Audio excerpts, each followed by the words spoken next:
So far, it was largely the philosophers who studied human consciousness, but a serious effort to understand consciousness and walk the path towards ultimate reality was made at the MIT World Peace University in the form of the world's first conference on consciousness, the ultimate reality. Sri Ganeshaya Nama, Sri Saraswati Nama, Sri Gurubhyo Nama. I begin with thanks. I start with my thanks to our revered leader, Professor Vishwanath Karad ji, and for creating this platform of MIT WPU, where we can stand and speak. These are the words of also our executive president, Rahul Karad ji. They have always told me that, see how beautiful opportunity has been created for us by our leader, Vishwanath Karad ji, and that we should be taking opportunity of it and taking this project forward. And in this regard, I thank Professor Khandari for giving me opportunity to speak. I recognize members on the dais, Professor Bhatkar, and traditional scholars and scientists who are here. And let me speak on consciousness of divine in ancient literature. What I'll speak from Upanishads. Upanishads are one of the most important religious literature of ancient India. They are composed in a time of a great socio-economic change. These are disturbed times, and they encapsulate the markers of change from Vedic ritualism to new religious ideas. They have seeds of religious ideas that can be seen today in contemporary Hinduism, in Buddhism, and also in Jainism. They are part of a larger body of literature called Vedas, and in them we have vocabulary and understanding of consciousness of our ancients. So what I'm trying to do is trying to convey the language and the words of scholars who thought about consciousness thousands of years ago. So that is what is the focus of this presentation. I will speak on Mandukya Upanishad. It's a short Upanishad. It's a very short Upanishad, 12 verses, and it has become famous because of a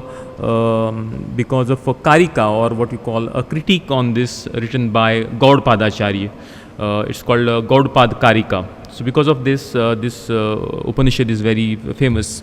I actually belong to this tradition of Gaudpadacharya, and but that is not the reason why I have selected this Upanishad.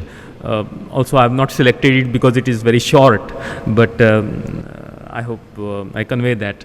But it is very pertinent to our discussion, that it is a very sort of concise Upanishads, speaks clearly about consciousness and in details of it. So usually we are not much of aware of Advaita being propagated by other scholars, like say Gaudpadacharya. But Gaudpadacharya was the teacher of Shankaracharya, who really established Advaita in India. And so his Gaudpadacharya is a historical figure, but we don't have much. He has not written much other than the Gaudpad Karika.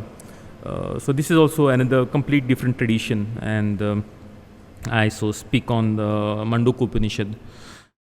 So what Mandukya Upanishad speaks about is 4 things: the existence, entire existence, the spoken word, in this case the Om, time, and consciousness, different states of consciousness. So let's go to this discussion of these scholars, which has happened at least 2000 years ago, and see what they are talking about. So the first verse starts with the discussion of the Om. And it says, Om is the entire world. It's everything. And whatever that is there in this time, in the past and in future, and beyond that time, it is Om. Everything is Om. So this is the first statement.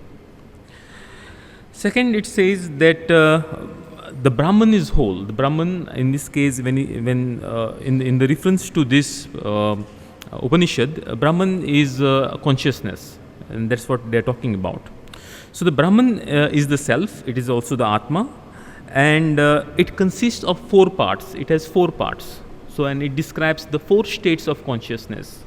So, as many scientists are there, this is you are to take this as a vocabulary or a discussion by the ancient people on this topic.